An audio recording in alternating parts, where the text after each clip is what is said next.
नमस्कार, जय हिंद। भारत तक देख रहे हैं आप। मैं हूं आयुष। भारत ने हमेशा से अंतर्राष्ट्रीय मंच पर शांति और स्थिरता की वकालत की है, चाहे वो रूस हो जो हमारा पुराना मित्र है, या फिर यूक्रेन जिसके साथ भारत ने युद्ध समाधान के लिए वचन दिया है। भारत ने दोनों देशों के साथ अपने रिश्तों को संतुलित रखा है। इसी कड़ी में अजीत डोवाल, जिन्हें भारत का चाणक्य कहा जाता है, वो रूस और यूक्रेन के बीच चल रहे संघर्ष को हल करने के लिए अब महत्वपूर्ण भूमिका निभाने जा रहे हैं। अब कैसे भारत अपनी कूटनीति से रूस यूक्रेन संघर्ष का द एंड करेगा और कैसे दुनिया को भारत शांति का संदेश देकर यह भी साफ करेगा कि विश्व गुरु का मतलब आखिर होता क्या है। दरअसल सबसे पहले बात करते हैं भारत के उस संतुलन की जो उसने रूस और यूक्रेन के बीच बना रखा है। भारत ने कभी भी यूक्रेन के संघर्ष को नजरअंदाज नहीं किया। भारत ने यूक्रेन के साथ शांति और स्थिरता के प्रति अपनी प्रतिबद्धता जाहिर की है। अब बात करते हैं अजीत डोवाल की, जिन्हें भारतीय कूटनीति का चाणक्य कहा जाता है।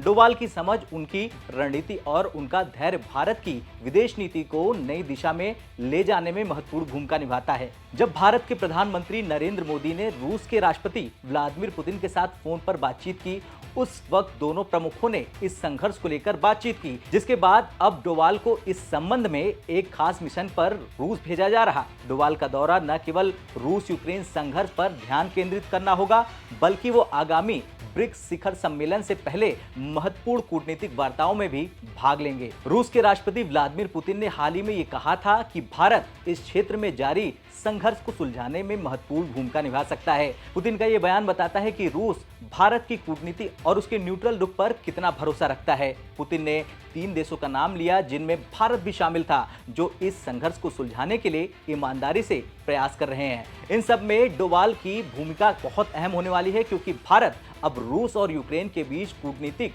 पुल बनाने की स्थिति में है।